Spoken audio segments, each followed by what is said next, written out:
LL Cool J is probably the most significant rapper that I've ever dressed. I remember the first time he came to the store, he didn't come in, he was outside, and he bought that first jacket. I remember the first jacket, and he was super excited. And so I began to make clothes for him like that.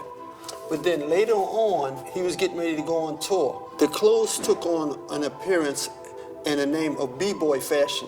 And then me and LL collaborated together and say, it's no more B-boy, it's gonna be B-man now. And I changed his whole style over. We took what you would call conservative fashion and gave it a ghetto flair to it.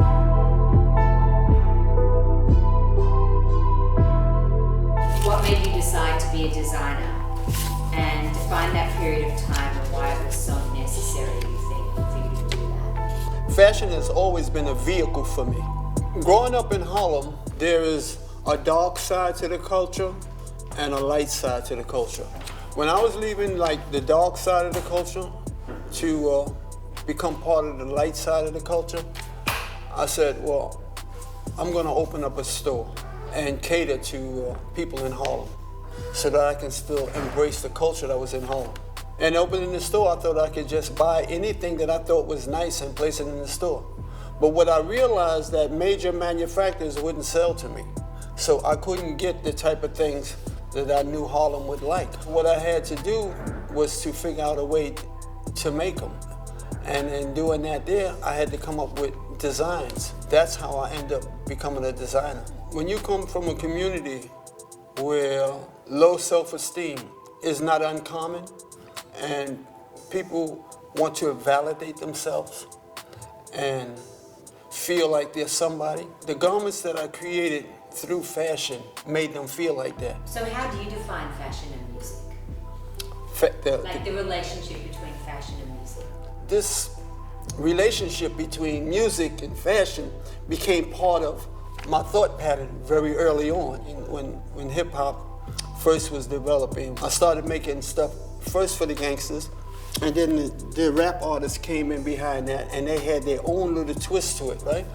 And Russell Simmons would send the artists up because he knew what their message was. And he would send them up to get outfits from me because it was so consistent with this cultural experience that was growing out of that. So I couldn't imagine the effect it would have one without the other. Early on, I would when the artists came, I would sit down with them in the store and find out what their influences were. Sometimes the way they dressed was even ahead of where their lyrics was trying to go. They would come in and they want to identify with something, and I would help them identify with elements of culture within the area that I was in, and their lyrics would follow suit behind that. Today, I get requests from people who I've never talked to, and I don't know their mind. A lot of rappers back then wrote their own raps, and now, today, you get artists who other people are writing their lyrics. A lot of artists were rapping about personalities that didn't really even fit them. So it became more complicated. Well, who are you?